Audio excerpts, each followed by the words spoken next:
오늘 나눌 말씀은 사도행전 3장 1절에서 26절입니다.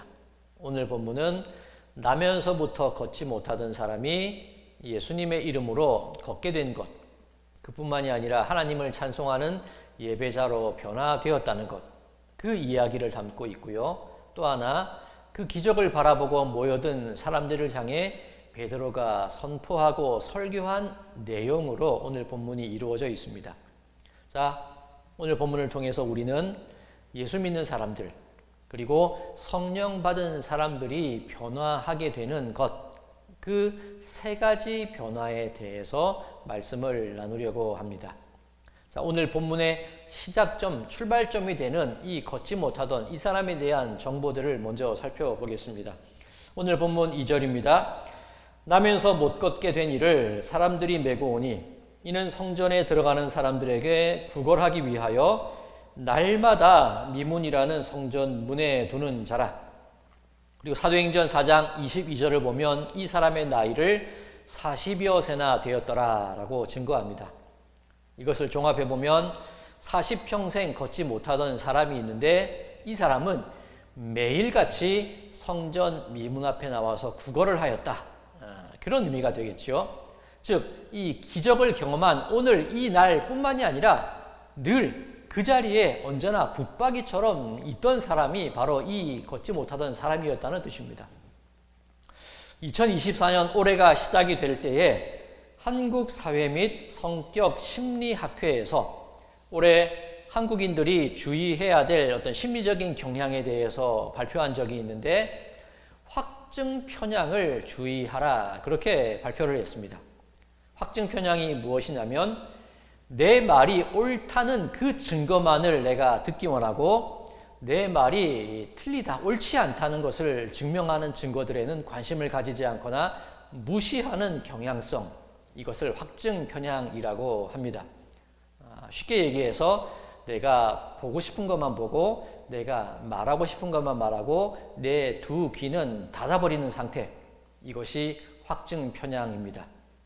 자, 이 걷지 못하더니 매일처럼 그곳에 앉아 있었습니다. 그런데 사람들은 그를 주목하여 보지 않습니다. 그저 돈 몇 푼이나 던져줄 그 대상으로만 바라보았지요. 사람들이 무엇을 보고 있습니까? 성전을 보는 겁니다. 미문을 바라보고 있습니다. 미문, 단어 그 뜻 그대로 아름다운 문이라는 의미입니다. 황금으로 치장이 된 문입니다. 자, 이때의 성전은 헤롯 성전인데 이 헤롯이라는 사람은, 헤롯 왕은 이두메인입니다. 에서의 자손입니다. 즉 정통 유대인이 아니었다는 겁니다. 이 헤롯이 가지고 있었던 컴플렉스를 극복하기 위해, 그리고 유대인들의 환심을 사기 위해 이 성전을 아름답게 짓고 이 미문을 황금으로 치장을 했던 겁니다. 즉 이때의 성전과 미문이라는 것은 사람들의 욕심과 욕망이 뒤엉켜 있는 결정체를 의미하는 겁니다. 이 성전이 아름답지 않느냐? 이 앞에 신음하며 앉아있는 사람을 바라보는 것이 아니라 내가 보고 싶은 것만, 내 고집, 내 주장, 내 컴플렉스, 내 욕심과 욕망만을 바라보는 것이 이 당시 사람들의 모습이라는 겁니다. 베드로와 요한, 어떤 사람들입니까? 베드로 성급한 사람입니다. 예수님을 부인하기까지 했던 사람입니다. 요한은 또 어떻습니까? 다혈질, 이 우레의 자손, 이 번개 같은 성격을 가진 사람입니다. 그리고 예수님을 향해서 주님이 이 왕위를, 왕권을 차지하게 되면 저에게도 좋은 자리 좀 주십시오. 그렇게 청탁했던 인물이 요한입니다. 내 고집, 내 욕심, 내 열망, 그것만을 바라보던 이 베드로와 요한이었는데 성령을 받게 되자 이들의 시선이 신음하는 그 사람에게로 바뀌어진 겁니다. 예수 믿는 사람, 성령을 받은 사람들이 경험하는 첫 번째 변화가 바로 이것입니다. 시선의 변화. 내가 보고 싶은 것만 보는 것이 아니라 예수님이 보기 원하시는 것을 바라보는 것. 내 욕망을 바라보던 시선이 사람을 향해, 신음하는 자들을 향해 그렇게 바뀌어지는 것.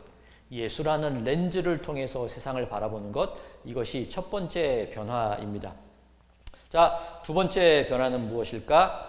이 구걸하던 사람은 많은 한계를 느끼며 살았을 것입니다. 나는 걷지 못해. 그리고 나는 날마다 옮겨져야 돼. 성전으로 들어가지 못하고 그 문 앞에 머물러 있어야 돼. 이것이 이 걷지 못하던 사람의 한계입니다. 그런데 예수의 이름으로 걷게 되자 이 사람이 어떻게 변화됩니까? 오늘 본문 8절입니다. 뛰어서서 걸으며 그들과 함께 성전으로 들어가면서 걷기도 하고 뛰기도 하며 하나님을 찬송하니. 구걸하던 자에서 하나님을 찬송하는 예배자로 변화되었다는 겁니다. 자, 여기에서 이야기가 끝이 나면 해피엔딩입니다. 그런데 이야기는 계속됩니다. 오늘 본문 11절입니다. 나은 사람이 베드로와 요한을 붙잡으니, 이 붙잡았다는 말은 베드로와 요한 곁에 서 있었다는 의미입니다. 자, 성전으로 들어갈 때도 베드로와 요한 곁에 서 있었고, 베드로가 솔로몬 행각에서 설교할 때도 그 옆에 서 있었습니다. 자, 그뿐만이 아닙니다.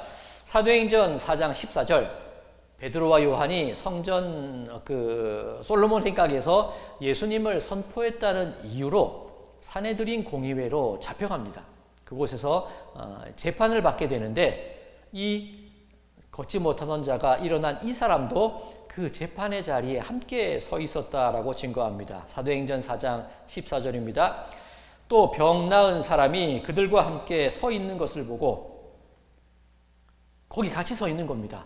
즉 예수를 그리스도라, 예수가 나를 고쳤다 증거하는 자리라면 그곳이 어디든 성전이든 설교의 자리든 재판의 자리든 어디든 할 것 없이 그곳을 향해 갔다. 이 사람이 변화된 모습이라는 겁니다. 자, 이어지는 구절입니다. 사도행전 4장 15절, 명하여 공회에서 나가라 하고 서로 의논하여 이르되. 자, 공회에서 나가라. 베드로와 요한과 이 고침받은 사람을 공회에서 나가라고 얘기합니다. 그런데 단순히 재판장에서 나가라는 의미가 아닙니다. 이것은 출교를 의미합니다. 요한복음에 보면 나면서부터 앞을 보지 못하던 사람을 예수님께서 안식일에 고쳐줍니다. 그것을 트집 잡아서 이 바리새인들이 그 보지 못하다가 고침받은 사람과 그 부모를 불러다가 막 신문을 하는 장면이 있는데, 그 부모가 하는 말이 무엇이냐면, 내가 내 자식이 어떻게 눈을 뜨게 됐는지 나는 알지 못합니다. 부인을 하는 겁니다. 왜 그러냐? 요한복음 9장 22절입니다. 그 부모가 이렇게 말한 것은 이미 유대인들이 누구든지 예수를 그리스도로 시인하는 자는 출교하기로 결의하였으므로 그들을 무서워함이라. 출교라는 것은 유대인의 모든 자격을 박탈하는 겁니다. 경제적인 활동도 할 수 없고, 유대인의 보호도 받을 수 없고, 어떤 권리나 주장도 할 수 없는 것이 출교의 상태입니다. 자, 내가 걷지 못하던 사람이었는데 그나마 구걸해서 먹고 살 수는 있었습니다. 물론 신체의 한계와 장애라는 한계는 가지고 있었지만 먹고는 살았단 말이에요. 그런데 이제는 고침을 받았는데 출교를 당합니다. 먹고 살 길도 막막해졌습니다. 이전보다 더 큰 한계와 장벽이 그 사람 앞을 가로막게 된 겁니다.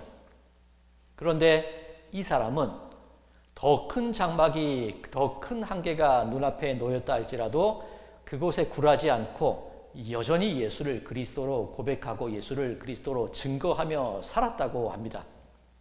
이것이 성령 받은 사람이 경험하는 두 번째 변화입니다.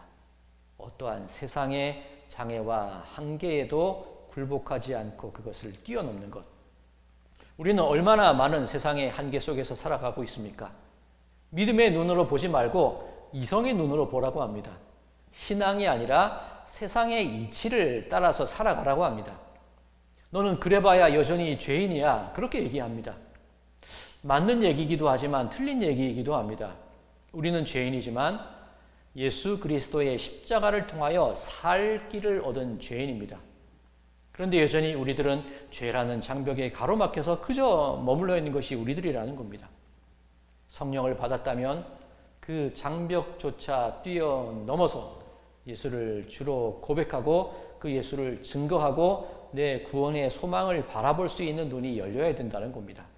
이것이 두 번째 경험하는 변화입니다. 자, 세 번째 변화에 대해서 살펴보겠습니다. 오늘 본문 25절입니다. 너희는 선지자들의 자손이요 또 하나님이 너희 조상과 더불어 세우신 언약의 자손이라. 아브라함에게 이르시기를 땅 위의 모든 족속이 너의 씨로 말미암아 복을 받으리라 하셨으니. 자, 아브라함의 씨 예수 그리스도로 말미암는 구원, 그것이 우리에게 복이 된다는 말씀이지요. 창세기 12장 1절에서 3절까지 나온 그 말씀을 베드로가 인용해서 설교를 하고 있는 겁니다. 자, 창세기 12장 1절에서 3절이 무엇입니까? 너의 본토 친척 아버지의 집을 떠나라는 겁니다. 내가 보여줄 땅으로 가라는 겁니다. 아브라함은 믿음으로 그곳을 향해 나아갑니다. 그때 하나님께서 말씀하시기를 너는 복이라. 네가 복이라 하는 거예요.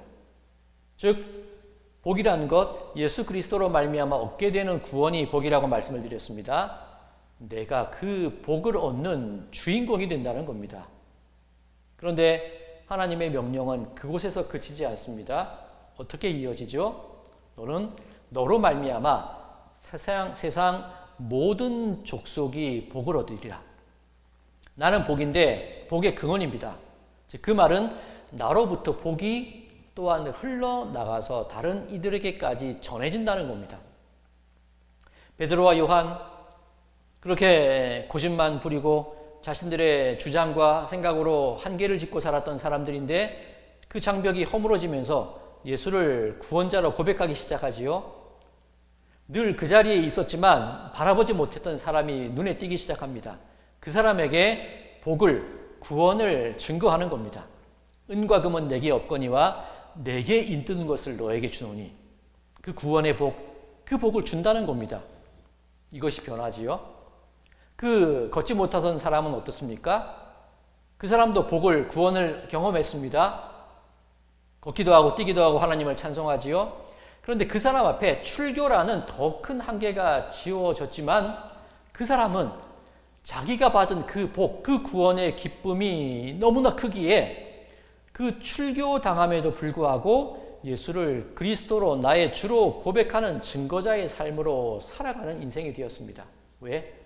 복을 가졌기 때문에, 성령으로 변화되었기 때문에 그 복을 주체할 수 없는 겁니다.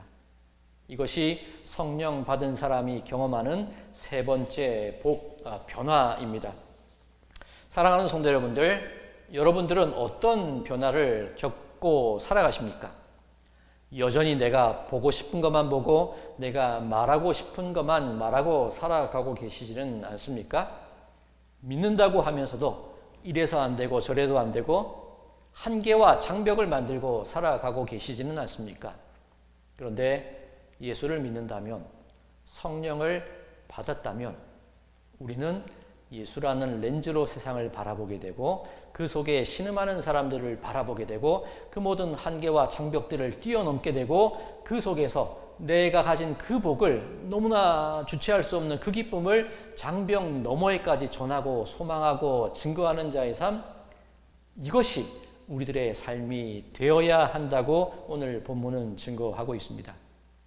바라기는 오늘 이 하루 성령 충만함을 받으심을 통하여서 내가 한계지었던 모든 고집과 욕망들을 뛰어넘는 이 날이 되시기를 소망합니다.